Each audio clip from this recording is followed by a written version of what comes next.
So we have already discussed about the minimum hardware requirements for using your Tableau server for prototyping and testing purpose, and for using Tableau server for the production purpose. And we also know for a fact that we need a minimum of 2 cores to be able to install 32-bit Tableau server for prototyping and testing purpose. Or you need to have a 4-core Tableau server if you wish to install 64-bit Tableau server. If you want to use Tableau server for the production environment, then you need to have a minimum of 8 cores. That is a requirement to have your Tableau server installed.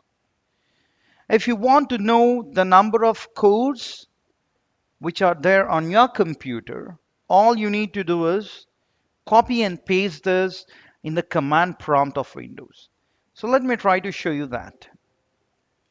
All you need to do is press Windows key and R. The moment you do that, Windows plus R, you would be able to see this run window wherein you need to type CMD, which stands for command prompt. All you need to do is click on OK. I'm not clicking on OK because I already have it open here.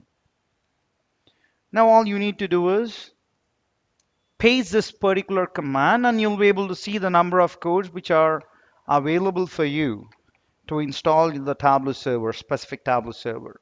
We have 2 cores, so we are left with only one option of installing the 32-bit Tableau server. Let us go back to the presentation mode and let us look into the system requirements and important server files for activation of Tableau license. In order to access the files or the views, or if you want to manage your Tableau server using a browser, you need to have these browsers, which we have already discussed about in the previous tutorial. And these are the system requirements. You need to have these operating systems. You need to have a 32-bit or 64-bit version of Windows and a minimum of Pentium 4 or AMD Opteron processor. All right. The key discussion here would be how to activate Tableau server.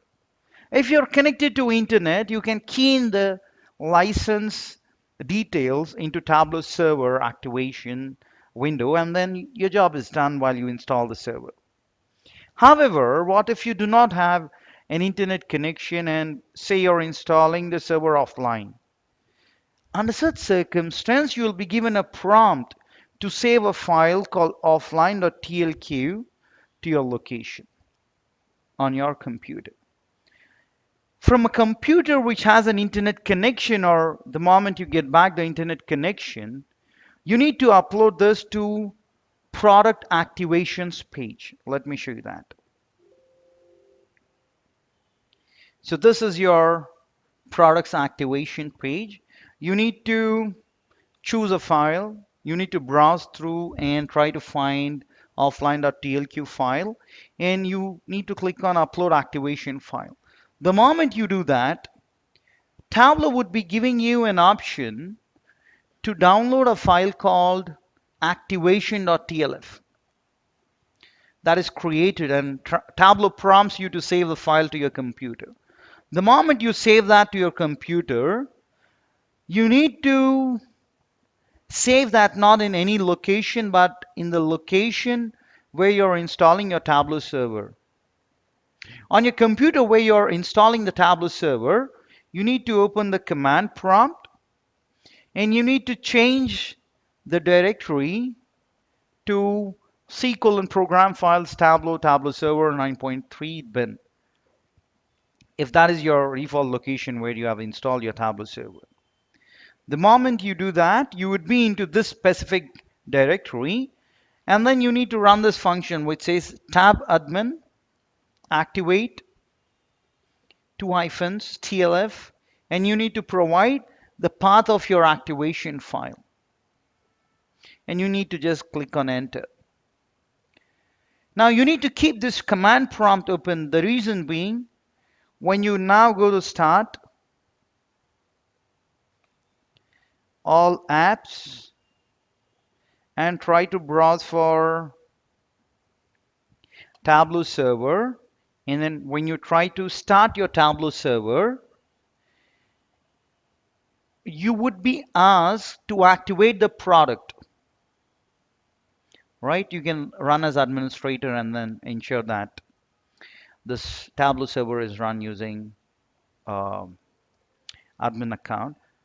Or even before you start, my bad, you need to click on Manage Product Keys. The moment you click on Manage Product Keys, you would be given a prompt window which would ask you to upload activation.tlf. Yep, there we go. The moment you click on Activate, you would be given an option to actually provide an input which would be activation.tlf. The moment you're done with that, once again you need to come to the command prompt and run this function. Tab admin activate TLF twice. You need to give it twice basically. That is when you would be able to activate your Tableau.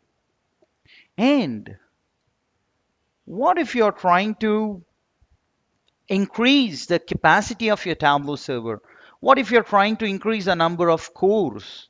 Or what if you're trying to increase the number of users? Under such a circumstance, you would be given another product key.